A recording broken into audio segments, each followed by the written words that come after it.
Hello and welcome to NUFS. I'm Mike. And I'm Clay. August Clay. End of the summer. This is like kind of no man's land for movies. A little bit. Weirdly. You know, you'd think it's still blockbuster season. I But mean, it is a little bit, but Yeah. it's definitely not the highs that you get in the other No. previous months. Even not as high as necessarily May sometimes. yeah, well, you know, they try to front load all that Yeah, nowadays. And it's they just do. like- It's I can't think of too many August releases that were like the huge big ones, you know. me either. It's Me either. July is obviously, June, July are the biggest ones, yeah, you know, but it's, then... it's not to say that the August releases are bad necessarily. no, They're usually pretty there's good. some really exciting I think movies so we're gonna talk too, about and today. they just it's kind of the ones where they're probably not expecting necessarily the biggest box office Yeah. return. I think it's because they know the big hitters are coming out earlier, so it's like, well, maybe we don't put that out against. Yeah, they're going against the others. tale of Spider-Man and the exactly- Odyssey and stuff exactly. like that. I mean, it's a loaded week for last month, Oh so my it's like gosh, yeah. they don't. I actually went to the movies, which I never do. So. even he got out. It's amazing.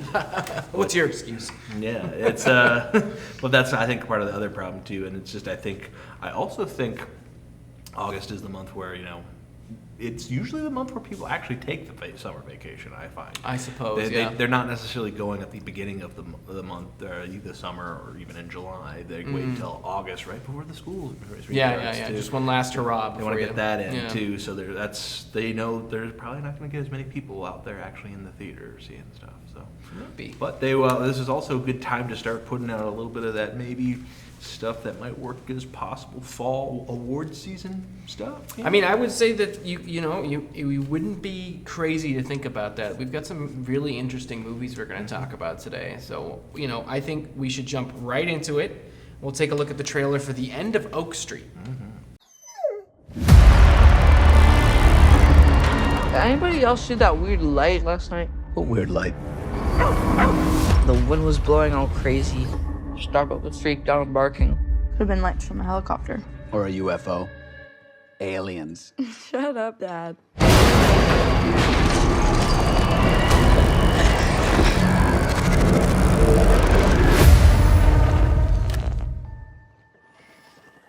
Water's not working. Looks like the whole neighborhood's lost power. The hell was that?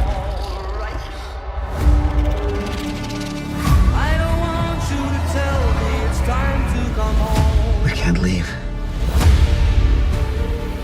I think that our neighborhood, our house, our whole street has moved. How the hell is that even possible? Get out of there! Run! What the hell's going on? Get inside now! I just heard a gunshot.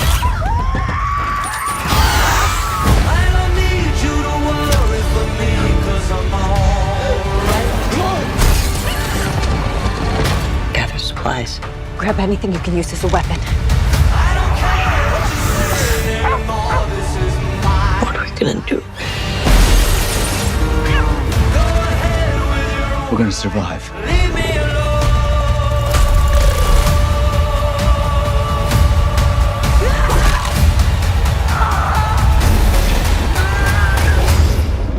God's not gonna let us die here. Greg, you only go to church at Christmas and now you're telling the kids God's looking out for us? What about the people who are out there getting eaten?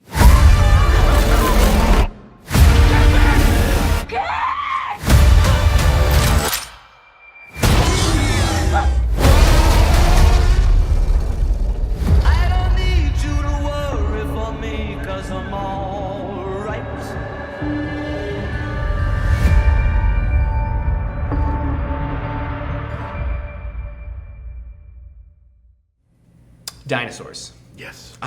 You know what? Just count me in no matter what. If there's dinosaurs involved, I'm in. Yeah, I'm just glad we're getting a dinosaur movie that isn't a Jurassic Park sequel for a change. I liked 65. Did you see that one? I didn't see that one. I was Oh, waiting to get Clay. it. That's pretty good. Come on, Adam Driver, dinosaurs. It was a sci-fi movie too with lasers. It was like right up my Oh, alley. it's perfect. It's perfect. I love that. Yeah, this looks pretty exciting too, because any Yeah. excuse to get some good-looking dinosaur action here. Yeah, we got Ewan McGregor, who I always love. Anne Hathaway, who is also always awesome. Yeah. It's directed by David Robert Mitchell, who made a movie called It Follows, which if you have not seen It Follows, It's scary. it's one of the best horror It's movies really scary. of the last 20 years. It's It's up there. so good. So good. I could not recommend it enough. Yeah. So this is kind of a hard switch from that. Well, you know, Well, maybe not. It Maybe is not. scary. It is We a don't little really scary. know much about it. It doesn't give a ton away in the trailer, aside the fact that there are dinosaurs in it. It's produced by J.J. Abrams.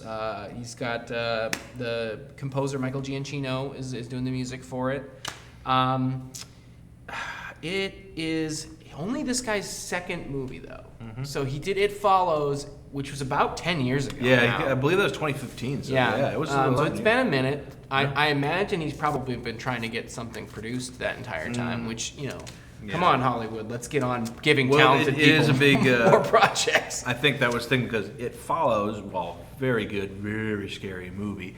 I imagine it's kind of low budget. You Yeah. didn't have any big name actors No. in that film, so this one does have Yep. some big name actors too. So it's finally we're able to get to him do it. But he also looks like he wrote this one too. He so, wrote, yeah. yes, he did. He wrote this one. He also wrote It Follows as well. So, he's working with the same cinematographer he did for It Follows, who has since gone on to work with M. Night Shyamalan on Old, Glass, Splits. He worked with Jordan Peele on Us. Oh, perfect. He did that weird bonkers Jesse Eisenberg Bigfoot movie a couple years. You remember that one? So okay, he's finally able to make good on what he's started out with 11 years ago with all that promise there. Yeah, I'm very interested in this. I loved It Follows. Obviously, I can't say enough about how much I thought that movie was a masterpiece. I love dinosaurs, so this is like just gonna be right up my alley. Oh, yeah. I'm so excited.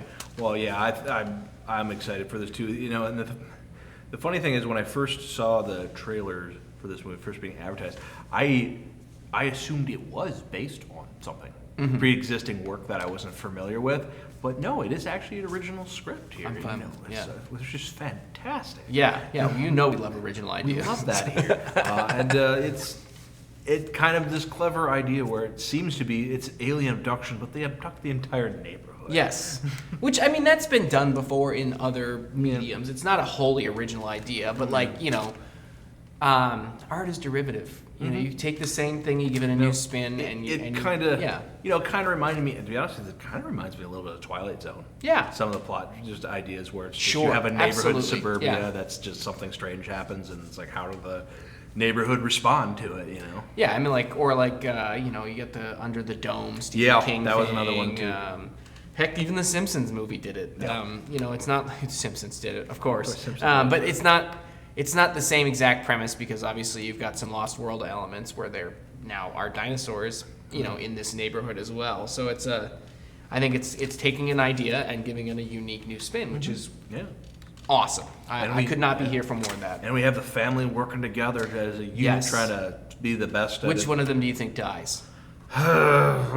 We think we're going to kill any of the family? I'm betting we're going to kill at least one of the family. It's just it's hard to say. That's actually a really good question because this film kind of seems like an action comedy to some extent. A little bit. But as you mentioned, you know, our director writer, he started in horror, and that movie is pretty brutal. Yeah, in well, some like ways. obviously in the trailer you see that they're killing the neighbors. The pretty neighbors quick. are. That's what's making me wonder here. It seems like I don't want to jump to conclusions about Oak Street here, but it seems like this family might be the only competent one. Yeah. Maybe they're the one who seems to understand what's going on. Linda, get back in there! It's like because everyone else is just like they figure out what's going on, Yeah. and it seems like there's someone neighbors just what's going on? I thought I heard it. Come on, Yeah. get behind us, Linda. You know. Yeah, right. I suspect what will end up happening is some of the neighbors, and I could be wrong, but it looked like a couple of the younger children neighbors, like their friends, help Yeah. join them too, because maybe some of the parents aren't going to make it right off the bat. I know I wouldn't make it. I It would seems be- like the you know our Anne Hathaway and Ewan McGregor seem to be the competent parents. Like Yeah. Anne Hathaway can use a rifle actually. I'm getting the vibes Ewan's going to die. Yeah, he might do the heroic. I'm going to save the entire family kind of thing. Yeah, here going I'm on getting the here. vibes. I mean, But it might not be, but it could be anything here too. You know, and but part of me thinks that because you know it's hard to say what will happen with this film, but I'm guessing at the end of the movie they're not getting home. They're probably trapped wherever they are, and it just means we got to make a new life here, Maybe. kind of thing. Yeah. And it could be one of those things. I wouldn't be surprised if this is one of those movies where the ending is like flash forward 20 years later, and it's a new human. So I don't know, but that's hard to predict it. But then it's the kids that are the ones that carry on. It looks like because a lot of the deaths that they kind of alluded to in this one so far seem to be the adult characters. True. Older ones, but you're Well, probably right. We'll have to wait and see on this because they didn't give much away in the trailer, which I truly appreciate. I don't want to know too much. I want to be a little bit surprised. Honestly, all he had to say was dinosaurs, and I was already in. I know Steven has been actively avoiding every trailer of this since he found out its existence. He doesn't want to know anything more than it's possibly coming at some point. The end is near for that. Yes. See? All right. Well, we'll go on to our next film here, which is something we've been talking about for literally years at this point. We'll take a look at the trailer for Coyote versus Acme.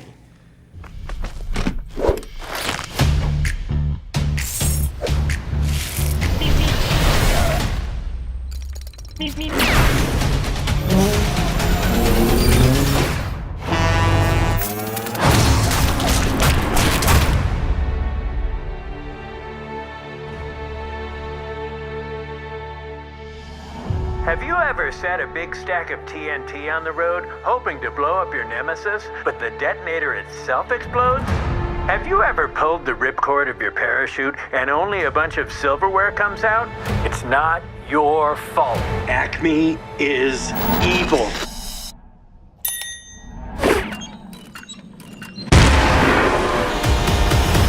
You're looking at the guy who is taking on the biggest corporation in the world. They're suing us for every Acme product. Acme denies all charges. That is for you. All I gotta do is walk out the store right now. Please don't. This is not funny. I thought cartoons are supposed to be funny. It's exciting. All eyes on you, ready to show what you got.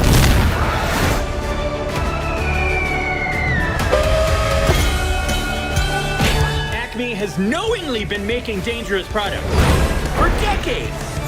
Is there anyone in the whole world who cares what happens to the coyote at all? Yeah, I do. He's one of the most hard-working people I've ever met. He would never think of quitting. And I think everyone should be inspired by that.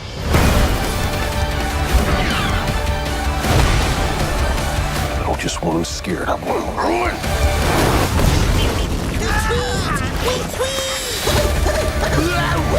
We're all counting on you. Bye. I'm here for the pantsless modeling gig. What'd you see? I thought. You tall? I don't pay you to think you tall. I pay you to tall. I did, huh? What did you tee? What did you tall?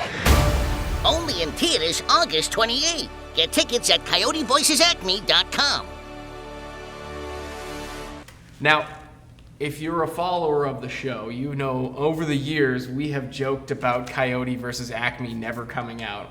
Well, it was originally shot in 2022, 4 years on the shelf at Warner Brothers that this film has sat. I believe it was officially completed in 2023 before it was shelved. So it's been about 3 years. It was eventually saved and purchased by Ketchup Studios, the same people who put out the Daffy Duck movie with Porky the Pig one. The day the Earth blew up. Yes, which I actually watched. It was lovely. I thought it was very fun. good. I watched it a couple times with the kids. It's directed by Dave Green, who has very few credits to his name. He did a Disney movie in 2014 called Earth to Echo. Oh, sure. And then he directed that Teenage Mutant Ninja Turtles movie where they had noses.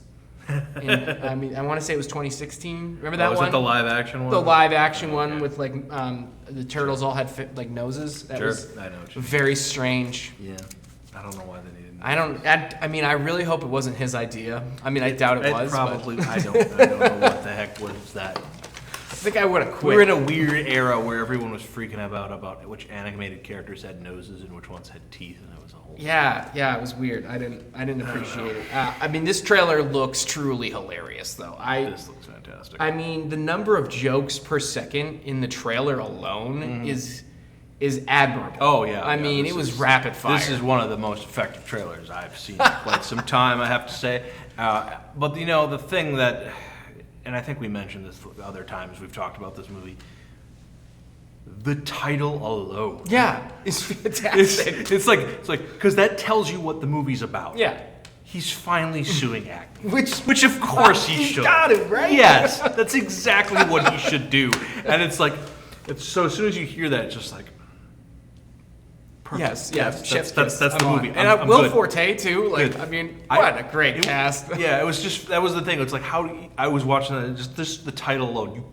I don't know how they screwed that up. It's just so perfect. And then, and as you mentioned, they said, "Oh yeah, Will Forte's his get Will attorney." Forte, It's like, yeah. Perfect. We got it. That's the perfect human to be his attorney. But then we find out that John Cena's in here too. Yeah. And I'm like, oh, I love John Cena right now. Yeah. Okay. Yeah. Sure. That makes sense. And it was, I guess, originally pitched by James Gunn, so this is like kind of a Gunn baby. Oh, sure. It's very exciting to just see the whole thing finally come out after all this time. I mean, this is one of those movies. It's like it's a ghost. You've been hearing whispers about it for years. Well, there was the potential that it would never come out. That's the other thing. They were threatening to delete it 4 years ago. Like, oh, we'll just erase it. Like, why? I know.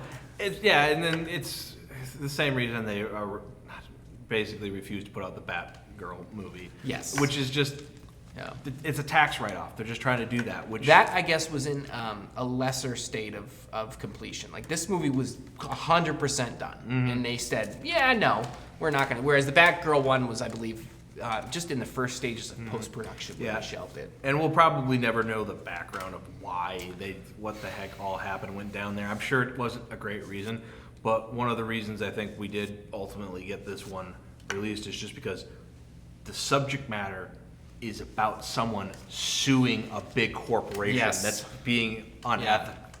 Come on. Yeah, I mean, I think having the Looney Tunes rabid fan base helps too. Yeah. I mean, people love the Looney Tunes, and this is such a classic kind of Looney Tunes vibe too. Like, it's not like you're trying to do Space Jam 2 again. And Well, and the thing is, they did release Space Jam 2. And, I know. And so it's like, why not this? Then, right? There's more to it here. It's not. Yeah.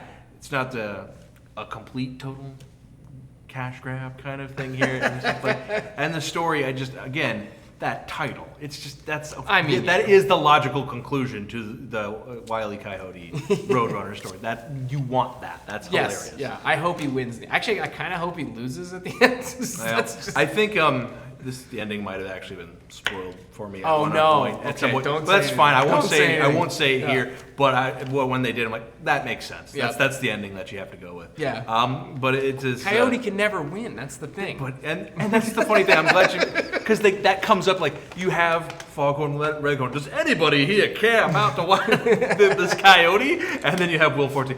I care. And then he delivers a little monologue about he never gives up here. And it's almost inspiring in this really weird way. And I'm just like, my God, are you going to make me care about the coyote? Or is that what you're going to do? I already care about the coyote. And then it's like, and he's giving this really big, important, big movie, like this is an Oscar contender thing to the heart here. And it's just like, are we going to take this stuff seriously and just make you feel things? You have to. You have to. I think so. It's just and that's what they're going to do. And so I see this movie and it almost feels like it's already going to be a classic, I hope so. I hope so. Especially since we had to wait for so long to get this movie. I'm hoping that it pays off. I do too, because then when it does become this huge juggernaut success here, then you can look back at Warner Bros. And say, see? What did we tell you? You were going to shelve this thing? Terrible. I hope Ketchup Studio makes their money back too, because they had to pay $50 million to spring this out of Warner Brothers Studios. I think they probably will. I mean, and the thing is, as we've been talking about, this is a kind of a lighter month for movies too. I think this is the family one that everyone goes to. I don't think it's a family one. You think it's a little? I don't know. It looked a little more. I think. Well, I don't even know what this was rated. I should have checked. I think it'll be okay. I mean, I'll be honest. We'll some see. of the stuff they showed in the trailer, having the coyote look pretty brutal even for the character. But at the same time, I I do think it'll be the main audience for this is the adults who remember it as a kid. Yes. See this. So go see it, adults. Exactly. But I think they will probably be safe to bring their kids to at the same exact time. I don't think they'll have a huge issue with that. We'll see. But I should have checked the rating. You know what? I'm going to make notes. Every time I have to have the actual rating on these movies, otherwise. Well, even if it's PG-13. Yeah, well, PG-13 is usually fine. It's usually fine, I suspect. But it's hard to say. What raises a question? Who framed Roger Rabbit? What was that rated? I don't know. I don't remember. Steven would know. It was, this. I mean, I think to be honest with you, Who Framed Roger Rabbit? That probably should have a harder rating. I feel like it was probably. It might have been PG, man, though. Because everything was PG in that back era, then. maybe. Everything was PG back then. But every time I watch Roger Rabbit, I'm like, wow, they got away with that. Just remember, Ghostbusters is PG, kids. Yeah. The first Raiders of the Lost Ark is PG. Yep. Which I mean, they didn't have PG-13. I know. So that's part of the issue there. That's it. What did they invent PG-13 for? It was something. I think actually the second Indiana Jones, Temple of Doom, was what inspired it. And then that makes sense. Then Gremlins. Gremlins. It's the 1-2 punch of those two films. Spielberg. All right. Well, we'll take a look at the trailer for our next movie here, which is like, it's smaller than we usually do because I don't think you're going to be able to see this around here. Probably not. I don't think so, but we'll take a look at the trailer anyway. I'm Cody and I'm an addict. I've been addicted to opiates since I was 17, and I'm part of the Adult Recovery Court program, and so I'm here. So the basic rules are to abstain from drugs and alcohol, attend the court sessions and appointments, and to submit to drug and alcohol testing. Familiar with these? Bathroom's at the end of the hall. I'll be right behind you. We treat everyone on a case-by-case basis. There's no rubric, but back to jail is always an option. Okay. You see the guy over there making out with that girl? That's my brother. That's my friend Kim. Sorry about that. Go for it. Do you need anything? Is there anything you can do to help you? No. Are you sure? Yeah, I'm sure.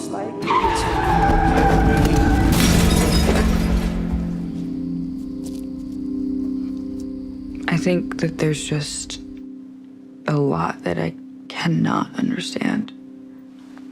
No, I don't either. But I want to tell you that I'm sorry. Don't be so brave. Our stories might not be the same, but they're still similar. I'm sure we've all had the shame and the guilt. I didn't do anything. He's gonna put the cuffs on you. I'm gonna do everything I can for you and for Jack to help you guys get through this. They said as long as my background check comes back good, I'm good to start working there. Keep working hard, okay? Get yourself around good people. Like you said, it's people, places, and things. When you're in this program, Cody, you have to comply with the rules. So what's it going to be?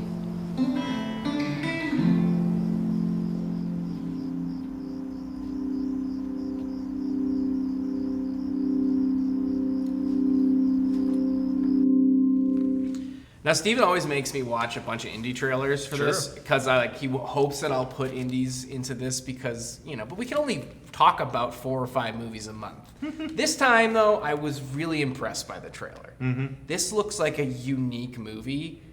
So from what I understand, a lot of the people that you're going to see in the movie are not actors, but they're like giving real-to-life testimonies about drug court and stuff like that. Obviously, the story revolves mostly around Will Poulter and Noah Centino's characters as they recover from their addiction. It looks like a really sad movie. Yeah. But good, though. Yeah. Yeah, this looks like one of those ones that, it's going to be sad watching it, but I think it's going to end up making me feel a little bit better about, hopefully, people in the end. I think, it's the way they're trying to go there. And it does feel like a very, let's just have people talk directly to the camera kind of thing, give them a way to just talk about their feelings. Because we have that just in this trailer. A lot of scenes of people just directly addressing the camera about what they're going through in this what they've experienced here in this Union County, as the titles alludes to here. Yes, which is a reference. I guess it's supposed to take place in Ohio. Okay. Sort of at the height of the opioid epidemic. Which I mean, if you've lived in this country for the last 15, 20 years, you understand that is a serious issue in rural communities across the country. Sure. So, it's something that hasn't been addressed as much on film as I think it probably should be. Yeah, I think they're still kind of grappling with how to address that in film, but there's probably very few families that haven't been impacted by it in some way, shape, or form. So they know somebody who has gone through the drug court for whatever reason here, and I think in some ways this feels like almost an expose kind of thing about how it works, both the good, the bad, the ugly of it all, because you have, and I don't know, we'll have to see the film here, but we got Will Poulter's character seems to be maybe doing okay, but the system isn't really working with him that well. Maybe it looks like he's getting, there'll be at least one where he's wrongfully arrested. Maybe, I don't know if he's wrongfully arrested or not. Yeah, we'll see here whether there's any sort of relapse or anything like that. This is it's a really tough subject, and I think that's why talking about films like this is important, because not everything can just be dinosaurs and space lasers and everything like that. I mean, well, that's as much as I would love it. Well, that's the other thing is, there's the famous quote from film critic Roger Ebert, who movies are empathy machines. Yes, they're one of the best art forms at pushing empathy, because you have a real person there just showing their life and what they're going for with emotion. And in this case, where we have the people who have gone through it, who are kind of just playing themselves almost, and telling their story here, you can get it, you can understand it here. In this movie, exactly. You say it looks at, one of the things that struck me so much about this movie here is pretty much all of the main characters, including Will Poulter's character, it looks like I don't know what they're doing with the makeup for this movie here, or if there even is a makeup budget, or there might not be actually at all. But these are the most some of the more realistic faces I've seen. It depicted, where they're not. That's one of the things that sometimes can take you out of a film when I'm watching it. It's like that face looks too good. That's like no face is that flawless here. The hair is trimmed just the right way. What's going on here? Yeah, come on.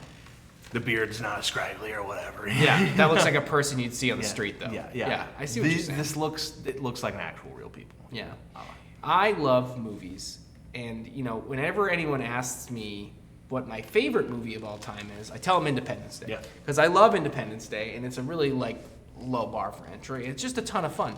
But if anybody ever asks me what I think the best movie of all time is, I think it's The Bicycle Thieves. Okay.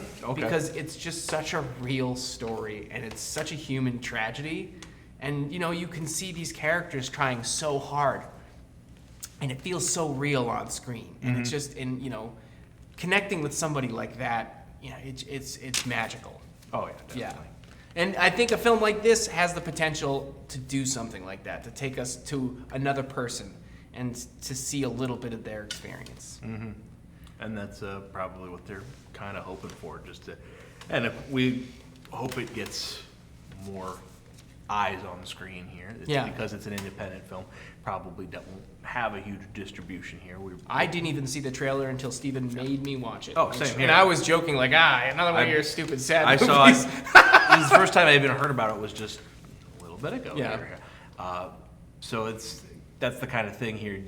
We got to raise awareness for it too, which is why we're always banging on talking about remakes constantly when there's genuinely great filmmaking, genuinely human stories happening all the time, and we don't always talk about it because again we can only talk about 4 or 5 movies every month, but then also another thing where we want more movies to come out. We want more of them there, and that can be kind of the scary thing is when some of the bigger budget guys don't want to put out that many movies a year because they're playing it safe here. But meanwhile you can have these smaller budget indie kind of films here that we can make a lot more of them, but the problem is unless you give them a distribution, let people see them, see them or they know they even exist here.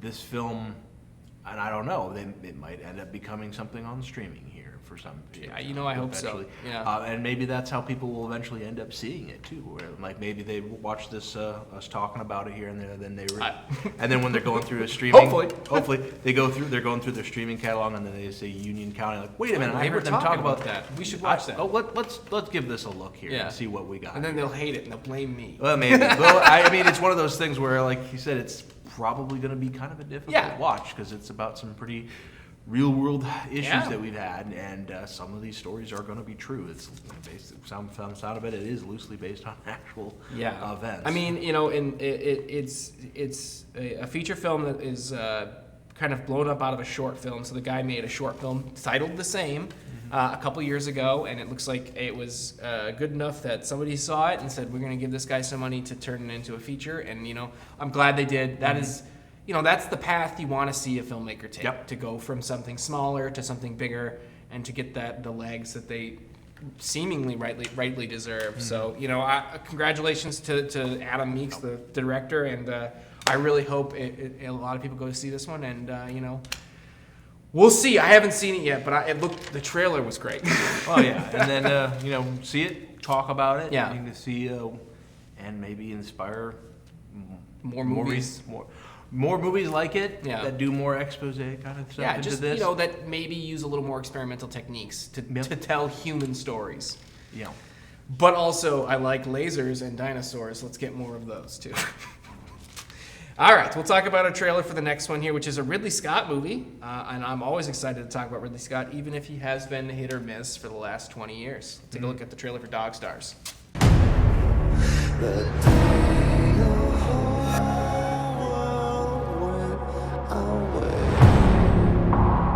Before the world ended,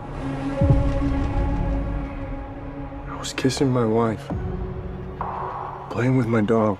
Jasper! The world that was doesn't exist. Here it's just us, trying to hold on to what was. But out there, it's kill or be killed. The only thing left to fear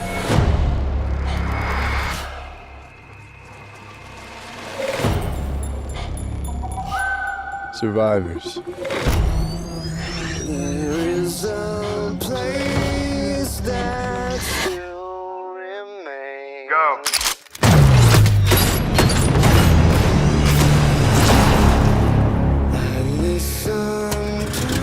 I heard a voice on the radio saying, my name is Hig. I'm Seema. He's an unknown. We've survived because we have rules about how to deal with unknowns.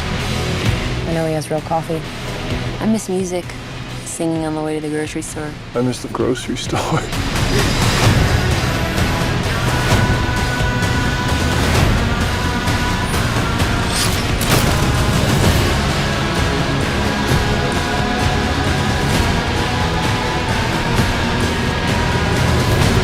They're gonna keep coming.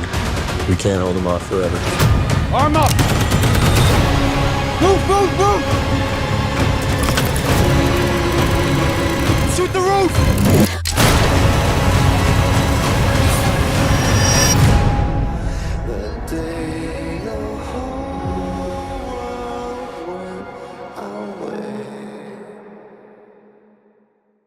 Okay, so this is based on a book. Okay. I neglected to write the author's name down because I did not take thorough enough notes, and I apologize to the author of Dog Stars. It's got a great cast, Josh Brolin, Jacob Elordi, Margaret Qualley, Guy Pearce, Allison Janney, Benedict Wong. Yep. Just jam-packed like you would expect from a Ridley Scott movie. Sure. Everybody wants to work with him because he's a legend. You know, he's produced and directed some of the best films of all time, in my opinion. Yep. He hasn't done much of that in the last 20 years. I think probably The Martian. Yeah, that's probably his last big.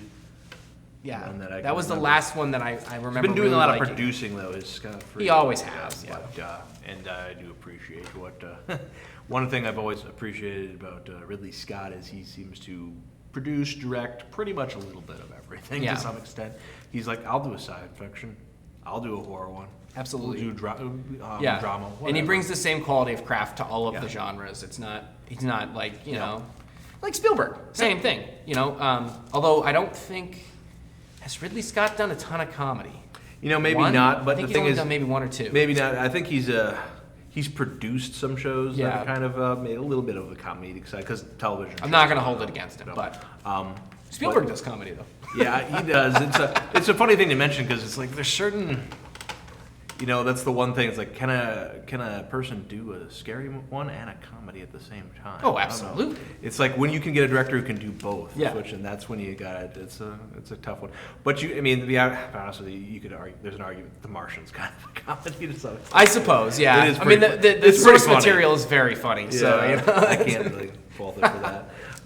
That works out well too. But again, he's adapting a book. Yep. Which, you know, I'm actually more excited for this than I was for his last couple because having source material, I think, really helps him. Mm-hmm. Just generally, I like I said, The Martian was fantastic, and that he basically lifted directly from the page and put it on screen. As far as I'm concerned, there was a handful of changes. Yeah, a little bit, but nothing too crazy there. But he has a good visual flair too that helps Absolutely, out really well. I'm kind of excited for this one. He's dipping into that post-apocalyptic drama with this one. And it's see where this one goes here, how it'll differentiate itself from the other post-apocalyptic stories we've got here. This seems to be the big one. It is kind of a saturated genre, right? It is. This one seems to be, the guy's got a plane. He's a pilot, and he can make contact with different people across the country which most people probably couldn't. That's one of the interesting things. Like whenever you do a post-apocalyptic story, there's no one who knows how to fly a plane anymore generally. So that's kind of limits how far across the country you can go. It's usually people walking across there, trying to drive in souped up. I almost went to the Mad Max level. Yes, you know? yeah. But my immediate thought is, where does he get the fuel for the plane? Because I mean, I'm pretty sure airline fuel wouldn't last that long in storage. Like he might be trying to. Well, just because there's a scene where he's clearly talking to getting that walk in that bar from someone who's clearly was a stewardess of some point there. True. I'm guessing like some of the survivors inhabited an airport somewhere and they've been able to maintain it, and that's probably his base of operations. Could be. I don't know. I haven't read the book yet myself, and I'm sure they'll explain it in the movie there to some extent. I doubt it. Usually you just hand wave that. I suspect that I'm the only one who thinks about it. Maybe. I think that might be the plot. The kind of the main thing is this is the guy who can travel and tell people what's going on and deliver stuff because he's got the plane. Like the postman. With Kevin Costner. Except plane. Yeah, exactly. Except good, hopefully. Hopefully, yeah, and not like way too long. but sorry, Kevin Costner. Yeah, we appreciate it. But I actually do like Kevin Costner too. Yeah, it's fun. But that's kind of what they'll go through with it. Do we also have the evil survivors, or what's going on? I'm not sure. I don't know. Here. They don't seem like they're zombies, but they do seem like they're Mad. You make the Mad Max comparison. They seem a little Mad Max. Maybe that's what's going on. There's something going on. Well, we don't even. It's not completely clear why the world fell apart in this one here. I believe it's a virus. It looks like it, but then it seems like there's some people who knew each other that were able to avoid the virus. I think maybe they just survived because, do they have immunity? I don't know. With most diseases, there's a certain effective rate of, if it kills a certain percentage of people, then a certain percentage of people are still going to be alive. We'll explain it too. I'm sure when we get to the movie, what's the setup here and who we should be rooting for in this. I'm imagining it's the guy with the dog. It's usually the guy with the dog on the plane, and we'll figure out if he's the one who gets the happy ending or something else, or how. Maybe nobody gets a happy ending. Maybe not. This could be a very, very sad movie. I'm always rooting for that. Maybe everybody, only except the dog survives. Who knows? I don't know. They're gonna kill the dog? No, they'll never kill the dog. They can't do that. They killed the dog in I Am Legends. They don't want to do that. They did, but then copying. And I Am Legends based on a book, and the dog died in the book. Richard Matheson. I know, so maybe. I knew that author. I'm sorry, Dog Stars. Richard Matheson. Okay. Dog Stars are relatively new dog. I hope so. So that's maybe that's the break we'll get on this year. I don't deserve a break on that. I should have written his name down. What am I doing? I'm just dropping. You're trying your best, man. I know. We're in a post-pandemic world, man. It's 2026. We can stop talking about the pandemic, Clay. There's no excuse for this. Well, we can't because this movie probably was inspired Well, a little bit by the pandemic. possibly. Yeah. Possibly. I guess if there's any time we can talk about it, it's right now. It's right when we're watching this movie here, but. Oh man! All right. Well, Ridley Scott, man. When was Gangs in New York? No, it's not even him. American Gangster. American Gangster. American Gangster. So sorry. 2007, I believe. 2007. So that was probably, besides The Martian, that was probably his last really good one. Mm-hmm. I mean, that I can think of. Yeah. So that's 20 years. Did he do any of the new Alien films? He did like Prometheus and what's the other one? Covenant. Covenant, which were both like super mid. Yeah. Yeah, I don't call those good movies though, man. He got really obsessed with doing robotic AI stuff. Yeah, which is fine. I'm kind of obsessed with. But then he did he did give us Blade Runner back in the day. I was super excited about Fassbender in a bag. I don't know if you remember the end of Prometheus, but like they just have. Yeah. They have his head in a bag. Yeah, just carry his head around. Yeah, and that was kind of a joke between me and my brother for a while. Need an actor in a pinch? Fassbender in a bag. All right, that was not a joke that needed referencing ever again. Fassbender in a bag. We're going to reference it. I just know it. All right. Well, that's what we got for this month. Those are the movies we're talking about.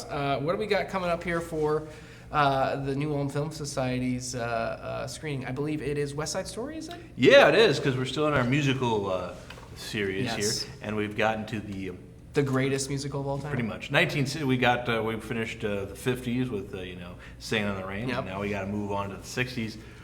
West Side Story, which there is an argument to be made that it is one of the best. Yes, I mean the only other one I would hear arguments for is The Sound of Music, in my opinion, which is also from the 60s. Yes, 60s was a good year for musicals. Yes, overall. Steven and I had a bit of an argument over what to actually do for the 60s because there's actually I think I suggested a few other ones as well because the 60s had a bunch of great. It was it was the era of the road picture where they take it on the road to different cities, like it's coming to your city, and then you get people to watch it that way. And that there was a bunch of them that went big that way, and I'm sure actually West Side Story was probably one of them too that they did that with to some extent. It's a great movie. It is, and the thing about West Side Story that you don't realize it until after you've watched it, just in terms of the cinematography of the movie, it's insanely inspired so many other movies. Mm-hmm. There's so many other people who was like, that's it, we're taking that shot and doing, we're going to use that. There it is. The way they do, because it's set in New York, so they're trying to get all these really cool New York outdoor set shots here that look pretty good, even though some of them, are sets that they clearly created. But it still looks pretty darn good, even by our standards. And just the camera work too, that was so. The whole city felt alive. Yeah, it did. Yeah. And they're, of course, and that's partially because they're all dancing and choreography. Yep. But whenever I think about just because how much what this movie did to our psyche, like gangsters snapping their fingers like that, and kind of moving. It's like that's buried into everyone's psyche everywhere. Yep. And then some other shots. Some of the thing that I was blown away is how many directors fell in love with this movie and have tried to mimic it. Yeah. And wow, the one that shocks me is Michael Bay. Michael Bay, this is basically his favorite movie, and he's trying to emulate a lot of the shots of it to just how the camera slides in. And you realize some of the camera movements when you're watching it, just how they'll be on an actor and kind of slide around them from up and down like that. That's Michael Bay. He's just doing that. All of Michael Bay's shot choices that he's done that he uses on big action movies, he got them from watching West Side Story. It's ridiculous. You don't think about that. Just takes the giant robots and also some of the color palette when you think about it too, to some extent. And obviously, Spielberg remade it. Yes, just recently too. Yeah, and that's because he loved it too. Growing up, that was one of the big films, and when you had those two alone, and then you think about the other ones. Yeah, I mean that's it's a great movie, and I'm very excited that we're screening it. It's come check it out. The Basement Library is this is it Tuesday? Second Tuesday of the month. So tomorrow is the I gotta do math. Whatever. 12th? I think it's the 12th. The 12th? Something like that. We'll figure it out. You got a calendar. I don't have one in front Check of it me. out. Here, we'll start at 6 o'clock here, second Tuesday of the month. And What's after West Side Story? well, we'll be going to the 70s, and so I believe we're going into, let's see, what is that? Little Shop of Horrors? No, that's the the 80s. 70s, I think it would, Jesus Christ Superstar, I think. Well, fun. We'll probably go there. That'll be an interesting one, just because I haven't seen that one yet. But I don't think I've seen a stage version of it. I haven't seen the movie. Yeah. Yeah. But we get to a lot of fun there. We can just talk about the different, how the genre changes. That's one of the reasons we're going through by decade A lot by of decade. weird but Jesus musicals in the 70s. there so. were. It was something, something in the water. Colton knows. He's nodding. No, it's true. But we get to just talk about all the different trends about it, why certain things happen, what later on. They always build off each other. That's the other thing, too. So. Yeah. All right, well, that is it for this month's edition of Nuff Said. I'm Mike. And I'm Clay. Go see a movie.